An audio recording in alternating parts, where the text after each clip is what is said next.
네, 안녕하세요 여러분. 진짜 리뷰의 롱키입니다. 저희는 진짜 리뷰지만 오늘은 아마도 애플에 조금은 쓴소리를 하는 영상이 될 것 같습니다. 이름하여 진상 리뷰를 한번 해보도록 하겠습니다. 제가 프리오더한 아이폰을 수령을 해서 그 언박싱기를 올렸는데요. 아이폰을 받고 나서 여기저기 돌아다니면서 뭐 찍고 뭐 카메라 테스트하고 이런저런 성능들을 다 굉장히 열심히 다 사용을 해봤어요. 그 결과 제가 내린 결론은 이 아이폰 XS는 저랑 좀 안 맞는 것 같아서 환불을 결정을 했습니다. 일단 먼저 말씀을 드릴 거는 리퍼 때문에 환불을 결정한 건 아니고요. 저는 아이폰을 한 6, 7년 정도 썼어요. 꽤 오랫동안 썼는데 그동안에 사실 리퍼를 받아본 적이 한 번도 없어요. 뭐 핸드폰을 험하게 쓰는 스타일도 아니고 이 아이폰 XS를 사보고 좀 괜찮으면 한국에서 그냥 그대로 쓰려고 그랬어요. 그리고 어차피 일본은 뭐 이렇게 자주 왔다 갔다 하기도 하고 뭐 수리할 일이 있으면 와서 고치면 되니까. 그럼 이 아이폰 XS를 환불을 하려는 이유가 무엇이냐? 첫 번째는 달라진 게 별로 없습니다. 이 10이랑 비교해보면 이 XS는 달라진 게 정말 거의 없어요. 이 카톡티가 있는 것도 똑같아서 책상에 올려놓고 사용하시려면 이 케이스는 필수고, 특히 페이스 아이디 이런 거는 좀 문제점이 있었잖아요. 이렇게 엎드렸을 때 안 된다든지. 제가 아이폰 X에서 인식이 잘 안 되었었던 그런 자세들을 비슷하게 해봤는데, 뭐 누워서 해보거나 아니면 엎드려서도 해봤는데 여전히 안 되는 자세에서는 안 됩니다.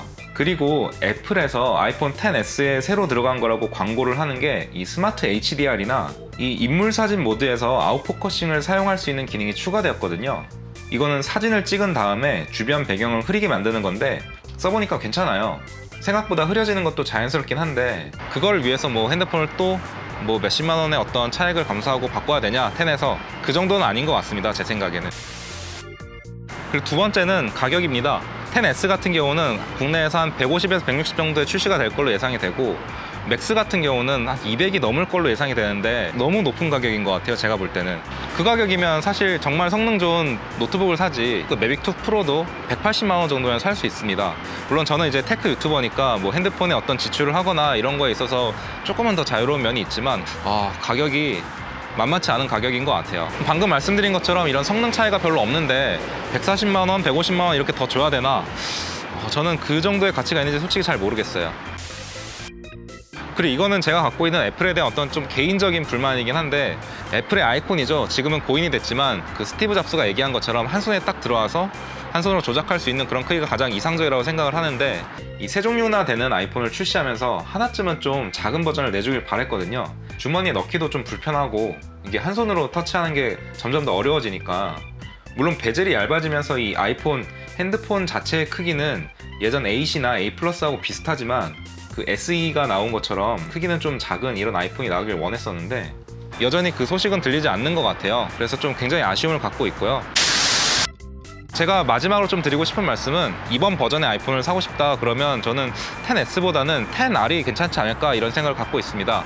XR의 어떤 문제점, LCD 스크린이고, 그리고 카메라 렌즈가 싱글 렌즈라서 사진 찍을 때 안 좋지 않을까 이런 점과, 그리고 해상도가 FHD가 되지 않아서 이게 뭐냐, 100만 원이 넘는 폰인데 뭐 이런 얘기들이 좀 있었는데요. 근데 사실 하나하나 좀 따져보면 저 같은 사용자한테는 그렇게 크게 문제가 되는 것들이 아니거든요. 이번에 촬영하느라고 셀카를 좀 찍긴 했는데 저는 사실 핸드폰으로 셀카를 찍거나 뭐 그러진 않거든요. 많은 남자들이 다 비슷할 것 같은데 가끔 풍경이 좀 이쁘면 뭐 하나 찍어 본다든지, 아니면 뭐 밥 먹기 전에 뭐 이렇게 사진 찍는 정도? 근데 이 정도는 뭐 아이폰 XR에서도 충분할 것 같고, 그리고 LCD라서 문제라는 거는 사실 지금까지 거의 대부분의 핸드폰들이 LCD였는데 LCD를 쓰고 가격이 한 3, 40만 원 정도 저렴해진다면 그 정도는 충분히 감수할 수 있는 어떤 차이처럼 느껴지거든요. 그리고 해상도가 FHD가 아니라는 거는 기존의 아이폰들도 예를 들면 아이폰 7이나 8까지도 FHD 해상도가 아닙니다. 뭐 그렇다고 아이폰 8이 무슨 뭐 픽셀이 보이거나 뭐 영상이 뭉개지거나 하지 않거든요. 충분히 좋은 디스플레이였고 뭐 해상도 때문에 뭐 크게 불만을 가진 적도 없어요. 대신에 XR의 좋은 점은 뭐냐면 XS랑 같은 칩이 들어가면서 해상도가 낮기 때문에 오히려 속도나 배터리 문제에서 훨씬 더 좋은 성능을 낼 거라는 예측을 할 수 있는 상황이라서요. 제가 볼 때는 그 정도의 어떤 차이점을 가지고 가격이 훨씬 낮은 거는 아주 좋은 이점이라고 생각을 해요. 오늘은 제가 이 아이폰 XS를 환불해야 되는 어떤 이유, 그것들을 좀 정리를 해봤는데요. 사실 어제 언박싱기도 찍고 막 이것저것 테스트도 해보고 이러면서 좀 기대를 굉장히 많이 했는데 140만 원, 150만 원까지 더 주면서 10을 갖고 있는데 이걸 추가로 구매해야 되는 이유는 사실 1도 못 찾았습니다. 거의 전혀 찾을 수가 없어서 저는 이제 환불을 결정을 했고요. 뭐 아이폰 7이나 8 뭐 이 정도라면 넘어오는 게 어떤 가치가 있을 수도 있지만, 이게 10을 이미 갖고 계신 분이라면 바뀐 걸 뭐 느낄 수가 없기 때문에 굳이 뭐 추가 지출을 하면서까지 XS로 갈아타야 되냐, 그거는 조금 비추를 드리고 싶습니다. 그럼 저는 다음 영상에서 찾아뵙겠습니다. 안녕.